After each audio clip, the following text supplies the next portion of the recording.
Hello, नमस्कार बच्चों। कैसे हो? तो आज करेंगे हम पहले अपने वो ये दो बेसिक भाज्य और अभाज्य संख्या। तो भाज्य संख्या कौन सी होगी? देखो, नाम से पता चले अभाज्य यानी कि जो भाग हो जाए। अब कोई भी संख्या है एक से और खुद से भाग होगी, ठीक है। यानी कि जो अदर नंबर से, यानी कि कोई थर्ड नंबर उसको डिवाइड कर दे तो वह संख्या क्या कहलाएगी? भाज्य संख्या।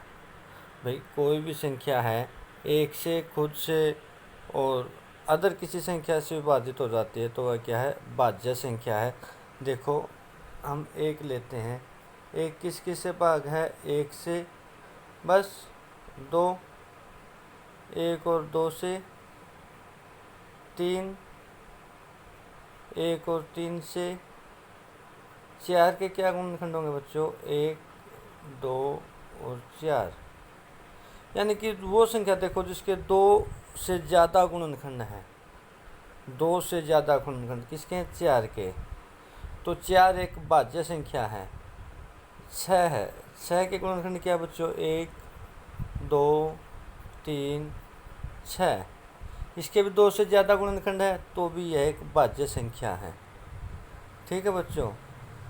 अभाज्य संख्या, अभाज्य नाम से देखो, यानी कि जो भाग ना हो, जो संख्या भाग ना हो वो क्या होगी? अभाज्य संख्या होगी।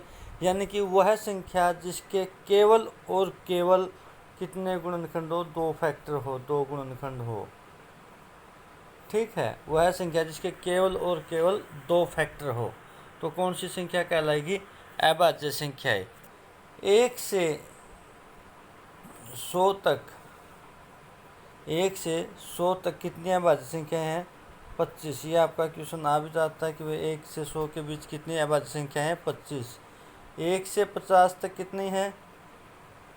15, ठीक है बच्चों। अब करते हैं हम एक्सरसाइज 5.3 क्वेश्चन नंबर 17। तो बच्चों देखो, क्वेश्चन नंबर 17 में क्या दिया है कि एक स्कूल के विद्यार्थियों ने वायु प्रदूषण कम करने के लिए स्कूल के अंदर और बाहर पेड़ लगाने के बारे में सोचा। कि भाई एक स्कूल के विद्यार्थियों ने क्या कराया कि भाई प्रदूषण कम हो जाए, स्कूल के अंदर और बाहर कुछ पेड़ लगा दें। और यह निर्णय लिया गया कि प्रत्येक कक्षा का प्रत्येक अनुभाग, अनुभाग यानी कि सेक्शन है जितने भी, अपनी कक्षा की संख्या के बराबर पेड़ लगाएगा। यानी कि पहली कक्षा है तो एक पेड़ लगाएगा, पाँचवीं कक्षा है तो 5 पेड़ लगाएगा एक अनुभाग। दो अनुभाग है तो दोनों लगाएंगे, तीन अनुभाग है तो तीनों लगाएंगे। उदाहरण, कक्षा एक का अनुभाग एक पेड़ लगाएगा, कक्षा दो का दो लगाएगा, कक्षा तीन का एक अनुभाग 3 पेड़ लगाएगा, इत्यादि। ऐसे कक्षा 12 तक के लिए चलता रहेगा। और प्रत्येक कक्षा के कितने सेक्शन हैं? 3 हैं। प्रत्येक कक्षा के कितने सेक्शन हैं? 3 सेक्शन हैं। तो इस स्कूल के विद्यार्थियों द्वारा लगाए गए कुल पेड़ों की संख्या कितनी होगी? क्वेश्चन क्या था कि भाई जिस कक्षा में बच्चे हैं उतने ही पेड़ लगाएगा। और प्रत्येक कक्षा के 3 अनुभाग हैं, यानी कि पहली कक्षा कितने पेड़ लगाएगी बच्चों? 3 सेक्शन है, पहली क्लास है तो 1 गुणा में 3, 3 पेड़ लगाएगी। दूसरी कक्षा है, प्रत्येक कक्षा तो प्रत्येक अनुभाग 2-2 पेड़ लगाएगा। कितने पेड़ लगेंगे? 6। तीसरी कक्षा के 9। इसी प्रकार 12वीं कक्षा के 36। तो एपी क्या बनेगी हमारी? 3, 6, 9 और 36 लास्ट हो जाए, यानी कि 12वां पद। तो A1 कितना? 3, L कितना? 36, N कितना बच्चों? 12। हमें S12 ज्ञात करना है तो L वाला ही फार्मूला लगा देंगे। L वाला फार्मूला क्या बच्चों? SN बराबर N/2 इंटू A/L। तो 12/2, 3 जमा में 36 कितना हो जाएगा? 39। और 2 से 12 कटेगा 6 पर, 39 का 234। तो पूरे स्कूल द्वारा कितने पेड़ लगाए जाएंगे बच्चों? 234। नेक्स्ट क्वेश्चन देखें, क्वेश्चन नंबर 18 क्या कह रहा है। ये थोड़ा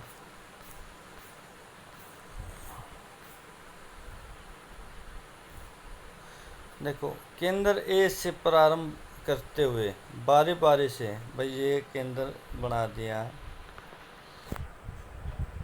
देखो ए केंद्र से बारी बारी फिर भी ए और बी को लेते हुए त्रिज्याएँ 1.05 सेंटीमीटर, 1.5 सेंटीमीटर, 2 सेंटीमीटर। भाई पहले तो ये त्रिज्या ली, ये सर्कल बना दिया। अब ये पूरी लेगा, ये सर्कल बनेगा। अब इतनी त्रिज्या लेगा, ये सर्कल बनेगा। ठीक है बच्चों, इस प्रकार इसने सर्कल बनाए हैं। अर्धवृत्तों खींचकर एक सर्पिल बनाएगा, जैसा आकृति में दर्शाया गया है।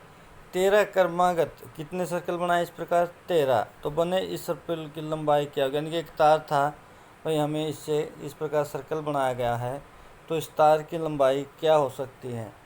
तो बच्चों देखो, जो पहला सर्कल है L1 है, यानी कि इस अर्धवृत्त का ये व्यास कहलाएगा। अगर इस अर्धवृत्त के व्यास में मैं इस अर्धवृत्त व्यास नहीं, परिधि, ये अर्धवृत्त की परिधि जोड़ दूं, फिर इसमें इस अर्धवृत्त की परिधि जोड़ दूं, फिर इसमें इस अर्धवृत्त की, इस प्रकार हम 13 के 13 निकाल सकते हैं अलग अलग परिधि। और फिर देखते हैं अगर AP बनती है तो हम SN के फार्मूले से करेंगे। तो बच्चों परिधि निकालने का क्या फार्मूला है? 2πr। अर्धवृत्त की परिधि कैसे निकालेंगे? तो पहले अर्धवृत्त की त्रिज्या कितनी थी बच्चों? 0.5 सेंटीमीटर। उसकी परिधि क्या होगी? πr, यानी कि 22/7। कितना? पाई का मान गुणा में r, 0.5। 22 पंजा 110, पॉइंट का ना कि 0 कटी, कितना हो जाएगा? 11.7 सेंटीमीटर पहले अर्धवृत्त की परिधि।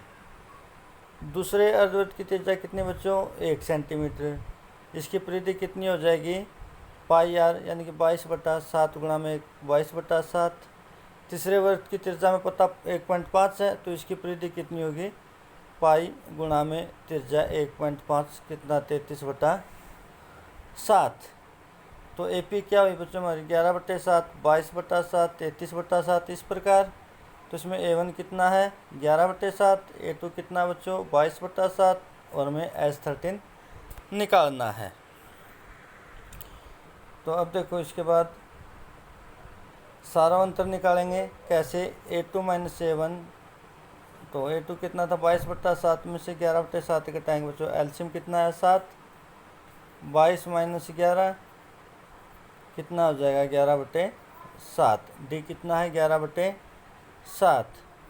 अब S13 निकालना है। S13 का फार्मूला क्या है? n/2, यानी कि 13/2। 2a, 2 गुणा में 11/7 जमा n - 1, 13 - 1 इंटू D कितना था? 11/7। 13/2 सेम बच्चों, तो 11 दूनी 22/7 हो जाएगा। ये 13 में से 1 गया 12, 11 के साथ गुणा करेंगे 132/7। इन्हें जोड़ देते हैं एक बार। एलसीएम कितना आएगा बच्चों? 7। 22 जमा में 132 कितना हो जाएगा? 154। 7 से कटेगा कितने पर बच्चों? ये 22 पर। और 2 से ये कट जाएगा कितने पर? 11 पर। 11 और 13 गुणा करेंगे कितना हो जाएगा बच्चों? 143 सेंटीमीटर। यानी कि सर्पिल की लंबाई कितनी थी? 143 सेंटीमीटर। नेक्स्ट क्वेश्चन बच्चों, आप बुक में भी देख लेना, हम डायरेक्ट बता रहे हैं आपको कि 200 लट्ठे लट रखे गए हैं। वो किस प्रकार के? पहली लाइन में कितने? 20, दूसरी लाइन में फिर 19, फिर 18, इस प्रकार कितने रख दिए बच्चों? 200। तो इसने पूछा है कि कुल कितनी लाइनें होगी और अंतिम लाइन में कितने लट रखे जाएंगे। तो हमें पता है कि पहले में 20 था, तो AP 20, फिर 19, फिर 18, यानी कि A1 कितना बच्चों हमारा? 20। A2 कितना है? 19। SN यानी कि कुल लट्ठे कितने हैं? 200। तो कुल पदों का योग 200 हुआ। कुल पद कितने, यानी कि n बराबर हमें नहीं पता। और फिर लास्ट पद यानी कि AN क्या होगा? तो सारा अंतर निकालेंगे। D A2 - A1 19 माइनस 20 करें बच्चों कितना आएगा माइनस का 1। एस एन कितना हो गया 200, यानी कि n/2 2a जमा n माइनस 1 इंटू डी बराबर बच्चों 200। 2 इधर आकर गुणा करेगा 400, ये 20 दूनी 40, n माइनस 1 की n के साथ गुणा करेंगे बच्चों माइनस n, माइनस 1 की 1 के साथ करेंगे प्लस का 1। इसके बाद देखो n 40 और 41 n के साथ गुणा करेंगे बच्चों 41n, माइनस n के साथ करेंगे n² माइनस का 400 को इधर लेके आए माइनस। अब ये हमारी एक द्विघात समीकरण बन गई है, तो हम क्या कर लेते हैं इसमें माइनस कॉमन ले लेंगे ताकि पर ए हमारा पॉजिटिव हो जाए, प्लस का हो जाए। तो n² माइनस 4n जमा 400। अब इसके गुणनखंड करने हमें, तो गुणनखंड बच्चों आपको पहले ही बताया गया है किस प्रकार करने हैं। गुणनखंड करेंगे तो एक गुणनखंड आएगा हमारा n माइनस 25 और एक आएगा n माइनस 16। n माइनस 25 बराबर 0, तो बच्चों n का कितना हुआ 25 और 16 कितना हो गया 25 और 16। अब बच्चों इसमें देखो 2 बने हमारे n, यानी कि 25वें पद का योग भी कितना आएगा 200 और 16वां पद का भी योग 200। लेकिन बच्चों 25वां पद संभव नहीं है, क्यों? क्योंकि हमारे पास कितने लट्ठे थे 200, तो 25 में तो बहुत ज़्यादा हो जाएंगे। तो कौन सा संभव हो सकता है हमारा 16 नंबर संभव हो सकता है, और 16 नंबर संभव होता है तो यानी कि ए 16 निकाल देंगे भाई अंतिम पंक्ति में कितने लठ थे। तो ए 16 कैसे निकालेंगे, ए जमा 15 डी, तो कितना हो जाए बच्चों 20 जमा 15 गुणा माइनस 1 कितना बचेगा 5। तो अंतिम लाइन में कितने लठ रखे गए हैं बच्चों 5। नेक्स्ट क्वेश्चन है, हम डायरेक्ट ही समझा रहे हैं, आपको ऊपर भी दिया हुआ था कि एक लाइन में आलू रखे गए इस प्रकार। एक लाइन बने, एक लड़का यहाँ खड़ा है, पहले आलू यहाँ से 5 मीटर की दूरी पर है, फिर प्रत्येक 3-3 मीटर की दूरी पर है। इस प्रकार 10 आलू रखे गए हैं बच्चों। कितने